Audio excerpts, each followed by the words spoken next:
Israel has broadened the war in Gaza with its air attacks on Lebanon. Is the crisis in West Asia about to escalate further as it approaches the one-year mark since the October 7 terror attacks? Meanwhile, Prime Minister Modi met the Palestinian President there in New York. Has India's position on the conflict shifted over the past year?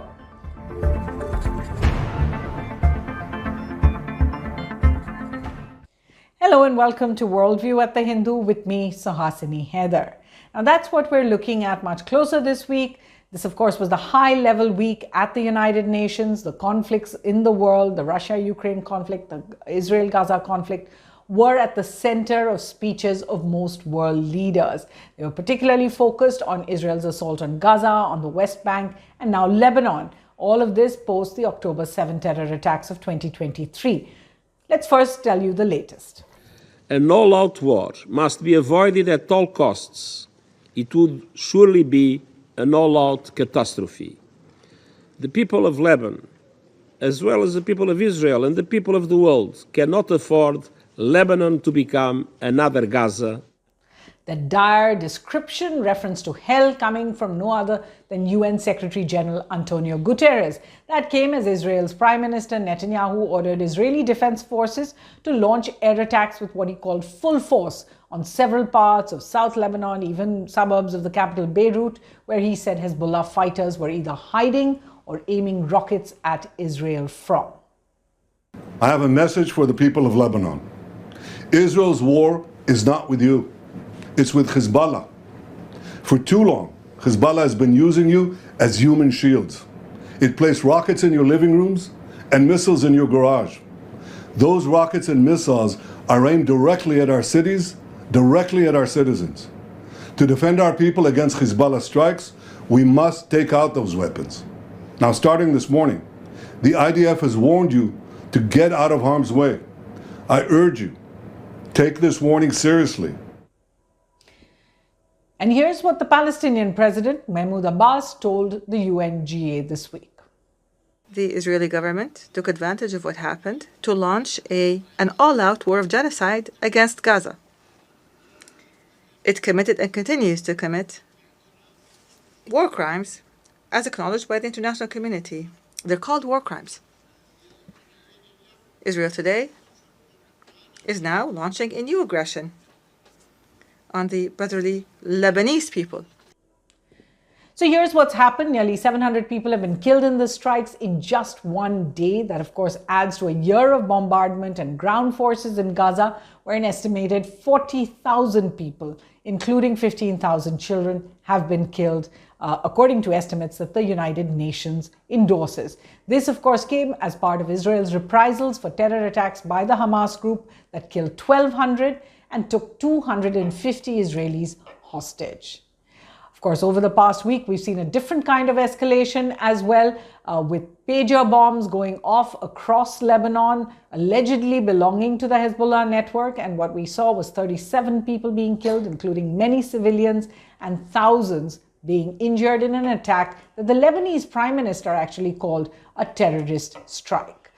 Now, as that war broadens, as commanders indicate a ground invasion of Lebanon by Israel could be next, US President Biden and French President Macron got together, issued a joint statement calling for an immediate 21-day Israel-Hezbollah ceasefire. But that's a request that Prime Minister Netanyahu has rejected for now. For India, meanwhile, India has in Lebanon issued an advisory strongly advising all Indian nationals to leave the country. So clearly a matter of concern in India. Officials are also discussing just whether they need evacuation plans. So how is India impacted by any kind of a spread in the conflict? We've often spoken about how India is impacted by the conflict itself, but this looks a little at the larger region.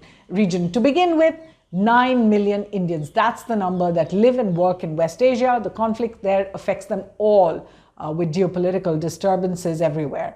After Israel, where there are 20,000 Indians working, but more are meant to be sent as labor, maybe as much as 60,000.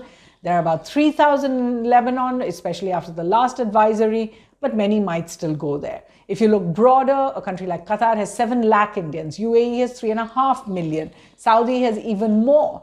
And it's not just their safety there, but their livelihoods that really do matter. Also remember, in Lebanon, there are about 1,000 Indian peacekeepers. They're part of the UN mission there called UNIFIL.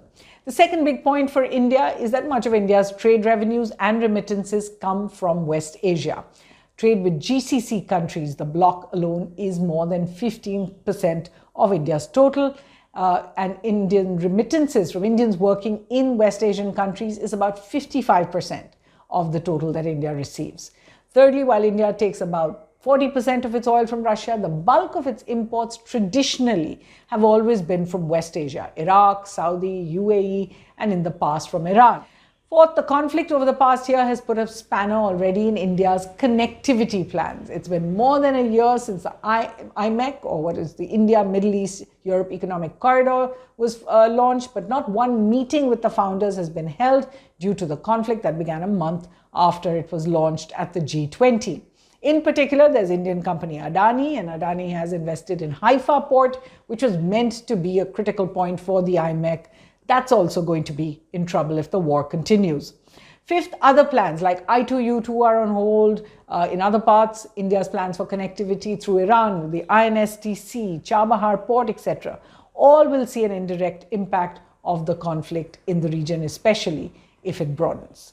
Sixth, the conflict and the Russia-Ukraine conflict are now quite clearly overshadowing India's concerns to the east, with China, the South China Sea, and the LAC, and even impacting groupings like the Quad. Remember, the Quad summit that was held last week was delayed for months because US officials were preoccupied with the Gaza conflict.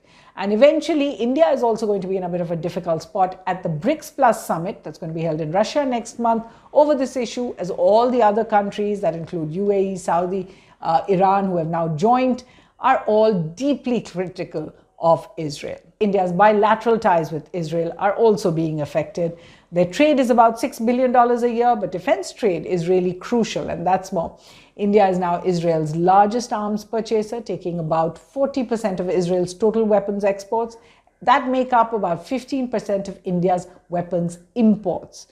India does export drone and some smaller parts to Israeli defense companies under private licenses, and even these have come under a cloud as officials say they are cutting down those exports. Finally, there is the impact on India's reputation. And that is India being questioned over its policy on the crisis, particularly in the Arab world and the global south. And that is why you may have seen Prime Minister Modi request that meeting with Palestinian President Mahmoud Abbas in New York this week. Remember, he hasn't actually met Prime Minister Netanyahu since the conflict began. It's also these concerns that probably led External Affairs Minister Jaishankar speaking at the GCC meeting in Riyadh last week to say this. Listen in.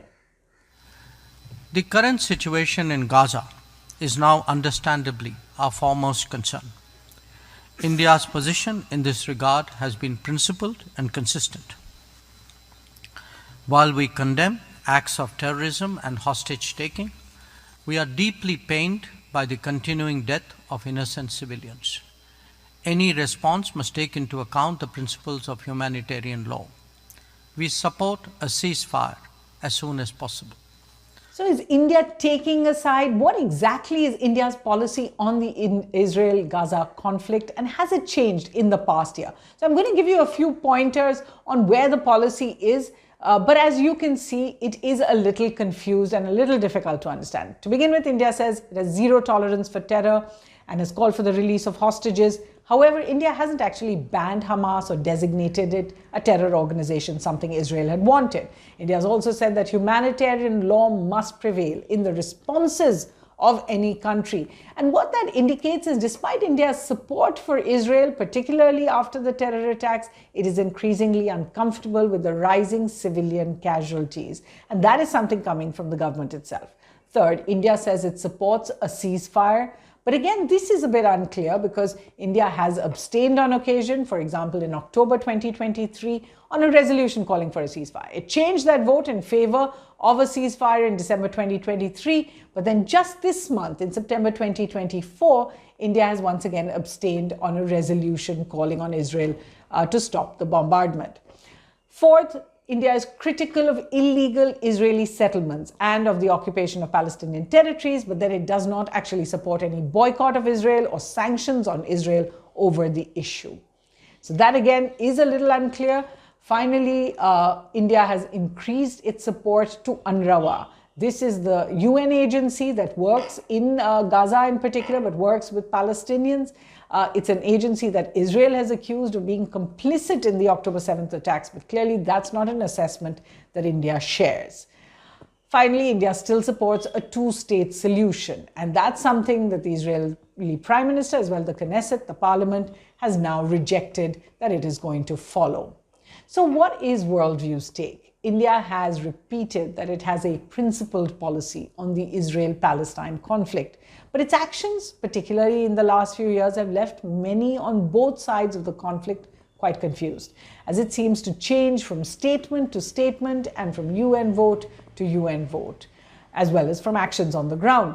While this may be seen by some as a successful hedging policy, it's important to remember the high stakes involved in connectivity, defense, development on one side, and India standing as a voice for the voiceless, speaking up for the Palestinian cause, criticizing the killing of civilians, all amongst those in the global south, as well as the Arab world and India's own neighborhood to consider. So India's message must really be clear, as it must be consistent. Time for a few Worldview reading recommendations. I'm trying to get you some new books now, so some of these I haven't actually read. One coming out shortly is called A Very Short History of the Israel-Palestine Conflict by Ilan Pape. He's, of course, a big critic of Israel. Watch for that. There's one called The Holy Land at War, A Journey Through Israel, the West Bank and Gaza. This is by a journalist called Mark Patinkin. He's an American journalist, but he has been in Israel as well as in Ramallah at some of the most crucial times, as well as Gaza. And his book is a travelogue, really, at a very difficult time, worth reading. The third is something called Method and Madness, the hidden story of Israel's assaults on Gaza by Norman Finkelstein. Of course, he's an activist. Again, this book is actually from 2015, so it gives you a sense of Israeli policy towards Gaza, not just in the last year. This comes before the current crisis. There's a book called Asymmetric Conflict, Israel-Lebanon War, 2006. This is by Colonel Harjeet Singh, and this is an Indian perspective on that war, on the blockade by Israel, and the fact that Hezbollah still was able to hold out against the Israeli forces. Then there's India and Israel, the Making of a Strategic Partnership. It's a book of essays edited by Jayant Prasad. I really do recommend this book. Each essay in it, including the introduction, really well worth a read. And a book I didn't actually agree with called Hostile Homelands, The New Alliance Between India and Israel by Azad Essa. He's a journalist as well, has a fairly critical view of India's policy, but it is important to read. So we hope you enjoy reading these and come back for more on Worldview from the team. Thanks for watching.